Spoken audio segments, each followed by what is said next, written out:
Hello everyone, TridentZero here, and welcome back to my TridentZero gameplay channel, which I have just recently renamed like 5 minutes ago. Anyways, I just kind of wanted to announce that I'm going to be using this channel again for gameplay videos. I probably won't be very regular, maybe like 2 videos a week or whatever, just whenever I feel like playing a game that I'm not recording for a review. But yeah. Also, I wanted to go ahead and tell you guys that I'm going to be working on that adventure map again. I had been talking about it for a few months beforehand or whatever. But anyway, I've finally been able to, let me get my UI back on, been able to work on it a little bit. It's not as good as it was originally going to be because I'm only one person working on it and I no longer have the other people that I was going to have help me with it. So anyways, it's pretty standard. This is the basic town right now. I'm trying to decide on a texture pack for it. I would like to have a basic texture pack that's based on the default texture pack, just with a little bit of enhancements or whatever. So I'm testing things out like OzoCraft or this RealBoxCraft here once it loads anyways. And it's loaded, awesome.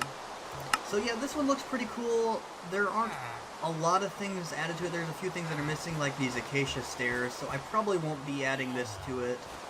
I may just go with OzoCraft, but for right now, it looks pretty decent. I may as well just go back to the default. The map is built around default, so it's not like you really can't play around it. You can probably use scraps or anything.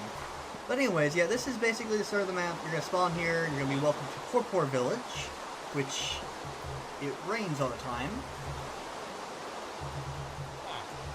Which is why I named it that. I don't know why it rains all the time here. Maybe it's because I'm in a swamp or something. I don't really know. But anyways, this is a little map of the village here. It's a nice little village. I'm quite happy with it. It looks like an RPG Zelda-style village, which is kind of what the map is going to be about. It's going to be a Zelda map. This is like the clothing store, where it's not really clothing, it's more armor. And ignore all that dye in my inventory. It's for a dungeon. This is where you can buy pots. That's where the king's palace, in quotation marks, because it's not his real palace. He's kind of just been forced to live here for a while. And then here's just some random houses, and this one here is your house. You can live here if you'd like to. In fact, you'll respawn there anyway, so you might as well just live there.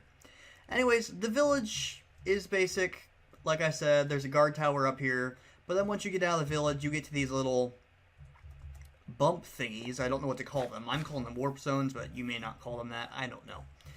Anyways, they warp you to the different dungeons. You have to get to the dungeons first before you can be able to use them. But anyways, I'll go ahead and show you one of the dungeons. This one is not finished yet, which is why the door is still there. This one's probably my favorite one. So I'll just go ahead and show you this one real quick. If it'll load, there we go. This is the Soaking Desert. It's not raining right now, but it probably will be in a few minutes. This one here is the dungeon entrance to the Soaking Desert dungeon. There is a way to get in here. I'm not going to show you the way to get in there because you'll need to find it on your own. But basically, I just break this block and I fall down here, get caught in some cobwebs, and you get to enter the dungeon. Now, you notice there's a door here. This is the Soaking Desert emblems, which you can put into the warp zone, and you can open the door permanently, and then you can enter the dungeon, which will be pretty cool, because you can just warp there from the village every time you die. You may die frequently. I'm not sure how hard the map's going to be yet. I haven't really added any monsters, but you can enter the door, push the button, and you got to run through it. That's the basics of this dungeon. It's time trials and button pushing. Now, you do get some items, like in Zelda, that help you along the way, and they are necessary to complete certain dungeons, and you need to find them in certain dungeons to be able to complete certain dungeons, that kind of thing. Oops, I need to replace the, there we go.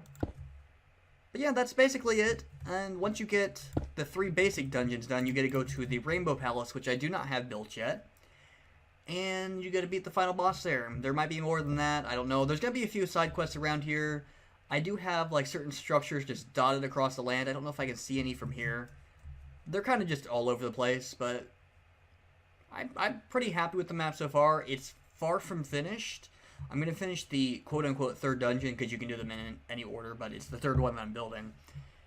But there's also going to be like mini dungeons and just all kinds of side quests and side bits and cool items you can find, like this place up here, which I am calling Fort Dongle for the moment. I don't know why I'm really calling that. Well, I actually know why. It's because of the shape of this landmass here, and you may see in the future. But yeah, it's a pretty cool landmass.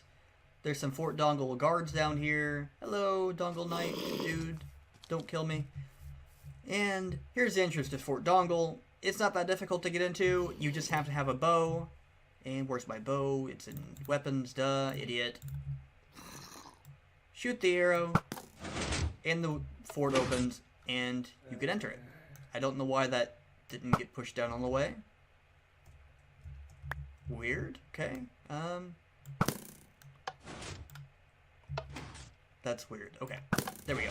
Now it should stay open. There. I don't know what that was about. That's Minecraft glitching or something. It's a very basic fort. I'm going to be adding some aesthetics later on.